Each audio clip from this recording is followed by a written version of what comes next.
I catfished the man who catfished me and the tables turned completely. That line is something I've said out loud exactly twice in my life, once to my closest friend, and once to a therapist.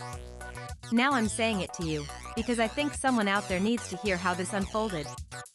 All of it. The parts I'm proud of and the parts I'm still processing. Let me take you back to the beginning, because the context is everything. It was a random Tuesday in February, nothing special about the day at all. That's when I found out. Not because I went looking. Because some things stop being hidden not when you start searching, but when you finally stop letting yourself look away. I want to be careful here, because I'm not going to turn this into a villain story. People are complicated. Motivations are rarely simple. But what happened to me was not a misunderstanding, and it was not an accident. That's the part one needs you to understand before I tell you the rest. Let me go back even further. I had known Amanda for a long time. Long enough to know their coffee order and their biggest insecurity and the exact face they make when they're pretending to be fine. We were close in that specific way where you don't even question the relationship anymore, you've just absorbed each other into the architecture of your daily life, and you stop noticing. That's the vulnerability, by the way. The not noticing. I was not paranoid. I was not insecure. I was not looking for problems. I had a full life and a million things to think about, which meant that when things started to feel slightly wrong, my first instinct was always to find an innocent explanation. And I was good at that. I'd been doing it for years without realizing it. The first crack showed up about 4 months in, and it was small enough that I genuinely almost missed it. I told myself I was projecting. I told myself everyone has bad weeks. I told myself relationships go through phases and the discomfort I was feeling was just friction, the normal kind, not the warning kind. I was wrong. The second sign was harder to explain away. It required a more elaborate story from me, to myself, about why what I was observing was not what it looked like.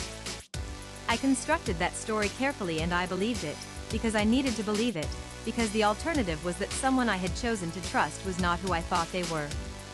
By the third sign, I was no longer able to maintain the fiction. I remember sitting with the knowledge for about a day before I could even articulate what I knew. It sat in my chest like something heavy and cold. And then something shifted. I stopped grieving and started thinking. I didn't send an emotional text. I didn't call screaming. I made a plan. I documented everything meticulously. And when I was absolutely certain I had an airtight case, I presented it to exactly the right people. I won't tell you it felt good in the moment, because it didn't, not exactly. What it felt like was clarity. Like a frequency I hadn't known I was missing had suddenly returned. The fallout was real. There were consequences, for both of us, though not equally. I had prepared for that. What I hadn't prepared for was how many people around me had sensed something was off and said nothing. That part stung in its own separate way. Amanda tried to reach out twice after the fallout. The first time I read the message and didn't respond. The second time I'd already blocked the number. Here's what I know now that I wish I'd known earlier. The instinct to explain away a bad feeling is not wisdom. It's not generosity. It's fear wearing the costume of open-mindedness. When something feels consistently wrong, it's usually because something consistently is. I am not a cautious person by nature, and I am not someone who holds grudges easily. But I have become someone who pays attention. Someone who gives trust in proportion to what's been earned. That's not cynicism. That's just honesty about how the world actually works. If you are in something right now that doesn't feel right, not dramatically wrong, just quietly, persistently, off, I want you to know that you are probably not paranoid.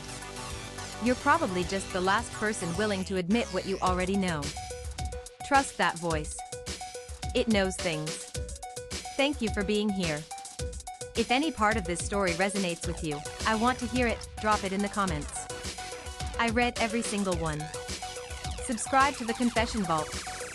I'm here every week with a new story. See you then.